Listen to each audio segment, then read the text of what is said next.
ஒரு காலத்தில் நானும் ராஜா வீட்டு கண்ணுக்குட்டி தான். இதை படிக்கும் உங்களுக்கும் இதை வாசிக்கும் எனக்கும் ஒரே மாதிரியான வாழ்க்கை இருக்கலாம். வாருங்கள் பார்க்கலாம். நான் வீட்டில் ராஜா மாதிரி வளர்ந்தேன் என்று சிலர் சொல்வார்கள். சிலர் அப்பாவின் செல்லப்பிள்ளை என்றும் சிலர் பிரின்சஸ் என்றும் சொல்வார்கள். உண்மையில் அவர்கள் சொல்வதில் தவறொன்றும் இல்லை. ஏனெனில் அவர்கள் அப்படித்தான் வளர்க்கப்பட்டார்கள். கேட்டது கிடைத்தது, ஆசைப்பட்டது நடந்தது, விரும்பியது வாங்கப்பட்டது. அழுக்கு துணியை கூடையில் போட தெரியாது. மளிகை செலவு, மின்சார செலவு, வீட்டு செலவு, தண்ணீர் கட்டணம், பள்ளி கட்டணம், கல்லூரி செலவு, புத்தக செலவு, மருத்துவ செலவு யார் சமாளித்தார்கள் என்று தெரியாது. குழந்தைகளின் எதிர்காலம் எப்படி அமையும் என்ற கவலை பெற்றோருக்கு இருந்தது, நமக்கு இல்லை. ஏனென்றால் எல்லாவற்றையும் அவர்கள் பார்த்து கொண்டார்கள். நமக்காக உழைத்தார்கள், சேமித்தார்கள், கவலைப்பட்டார்கள், வாழ்ந்தார்கள்.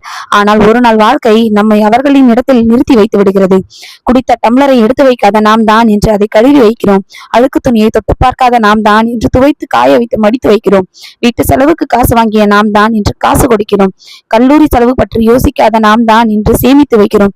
குழந்தைகளின் உணவு பற்றி கவலைப்படாத நாம் தான் இன்று அவர்கள் சாப்பிட்டார்களா என்று கவலைப்படுகிறோம். நேரம் தவறாமல் சாப்பிட்ட நாம் தான் இன்று சாப்பிடுவதற்கு கூட நேரம் இல்லாமல் ஓடிக்கொண்டிருக்கிறோம். சில நேரங்களில் சாப்பிடவே மறந்து விடுகிறோம். பசிக்கவில்லை என்பதால் அல்ல, பொறுப்புகள் அதிகமானதால்.